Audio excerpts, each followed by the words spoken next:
Ladies and gentlemen, one of the things I pride myself on is kind of being early to switch to leaks and to look at leaks from like a different lens. And I go pretty far to find some of this information. I look at trademarks, I look at patents, I look at foreign websites. But I think I may have missed the biggest switch to leak that ever happened. I'm not sure how that's even possible. So we're going to go over that today. Let's go and get right into it.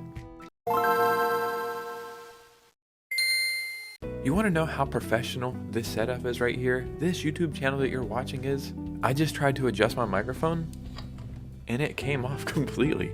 I could be like one of those 1950 singers like, but we're not going to do that.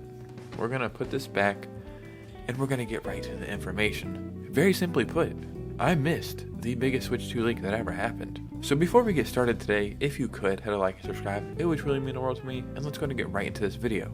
So like I previously mentioned, I look everywhere. I look at Brazilian websites, Asian websites, I look at trademarks, I look at patents, I look at it all. I also see what other creators are talking about and other message boards. I truly do not know how I missed this leak. And today when I was preparing to make a video, I had the strangest feeling. I was like, you know what? Let's go to Google search. Let's put in a different time frame, search some keywords and see what pops up. And this popped up and I truly just missed it. I do travel quite often, so there's a good chance this is when I was in like New York or Florida or somewhere else. That's the only way I think that I could have missed this information. But if I had to just compile one list of information to make a video about the Switch 2 well, this would be that video.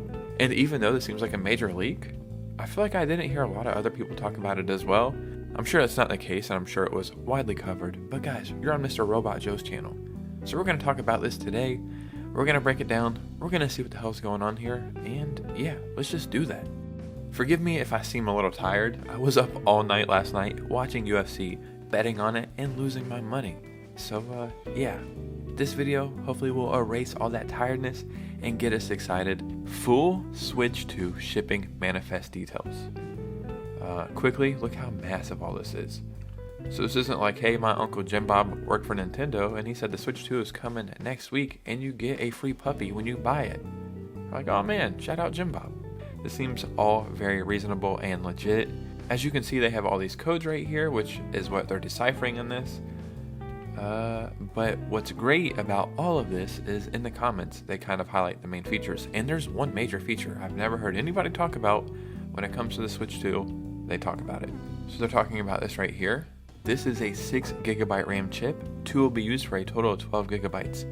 12 gigabytes of RAM. Ladies and gentlemen, the Xbox Series S is only 10 gigabytes of RAM. I was curious what that compared to the Steam Deck, and that's 16 gigabytes of RAM. So that actually matches reports saying the Switch 2 will have capabilities right under the Steam Deck. Here's some other things I have deciphered. This is 256 gigabytes of storage, which is amazing. I use my Switch almost daily. I've had it for years. I can't remember how much storage comes in it, like to start. Maybe 64 gigs, maybe? The great thing is storage is super cheap. It's not like 10 years ago when like 16 gigs or 30 gigs or whatever the hell it would be like $4 million. And here is the other big one along with the RAM and storage, T239. That is the NVIDIA T239 chip, which is the successor to whatever chip is in the Switch now. I know it's NVIDIA something, but regardless, even though this is impressive and it's awesome to hear, this is something else that had long been rumored. I guess here's all the shipment codes and shipment information. It just tells you electronic. And what's really cool about this is it's not all shipped as one console. It's not like this console was shipped over. I don't even know how to put this into words. It's like a transformer or something. It's like, I'll add a part, you add a part, you add a part, you add a part, and we're gonna build the coolest thing ever. So when you decipher what this is all for, and you're like, I know what that product's for. I know what that product's for. I know, like, oh shit, this is for the Switch 2. This is actually so damn impressive. Next is Realtek Ethernet controller, very likely found in the dock, which along with some other listing indicates a return of OLED to Ethernet port. That's awesome. I don't think it's that highly used of a feature, but now that I use my PS5 more and I'm using an Ethernet in my PS5, I think it's something I would use for the Switch 2. Even though I predominantly play handheld, it's nice to have that feature there if you actually want to use it. This is so insane. Like, I truly don't know how I missed all this stuff. So this and this are most likely right and left Joy-Con, as the main board is something current Joy-Cons have. And then we also have ZL for CJL and ZR for CJR, which are self-explanatory. Normally something I don't do, just not for any reason, but I'm actually going to link this whole thing in the description of this video so you can read it yourself. But here's where they break everything down right here.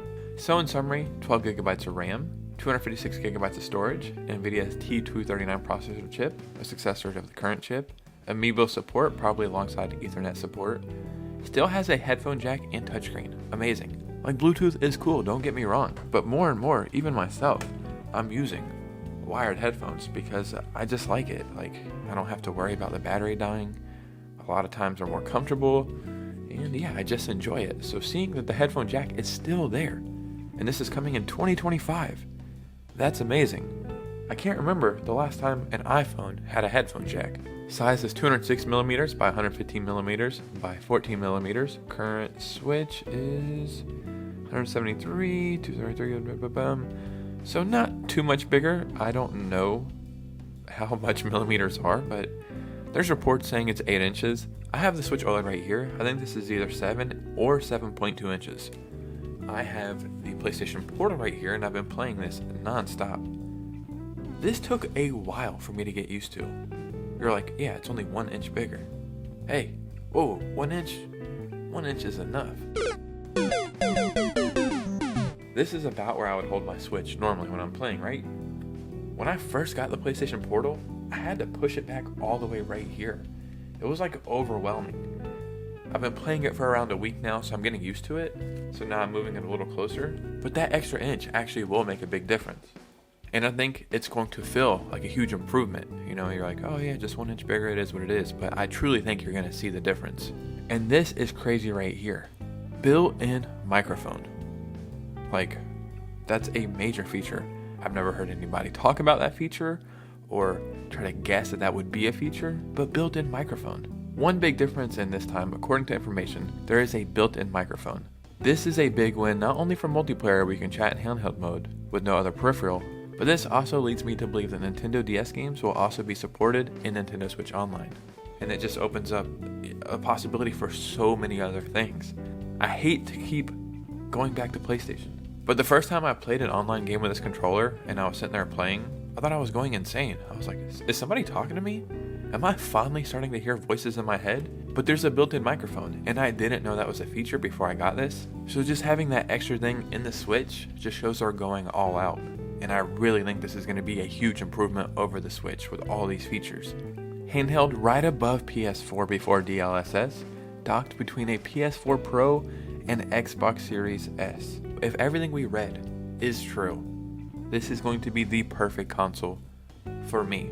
Maybe you're looking for something entirely different in this next Nintendo console, and that's perfectly fine. But between a PS4 and Xbox Series S, I can't imagine how great this thing is going to be and how great the games are going to be. Like, it's going to be awesome to get all this third-party support, Grand Theft Auto, and maybe Call of Duty and stuff like that. But what Nintendo's going to be able to do with their first-party games, it's just going to be so damn impressive. Because we know they love to tweak their games now and make them look better than they are. Can you imagine the next generation? Ladies and gentlemen, what do you think about all this information? Like I said, I will link this in the description. It's an amazing read. It would take probably an hour to go over this, and I'm not going to waste your time. In the comments below, let me know your thoughts and opinions. What do you expect from this next console, and do these details make you happy? Do you think this is enough? Follow me on Twitter and Instagram if you could. I would really appreciate a follow. We are growing on both platforms. It's so amazing. Thank you so much. And you guys know me. I'll see you soon with a new video. Peace out.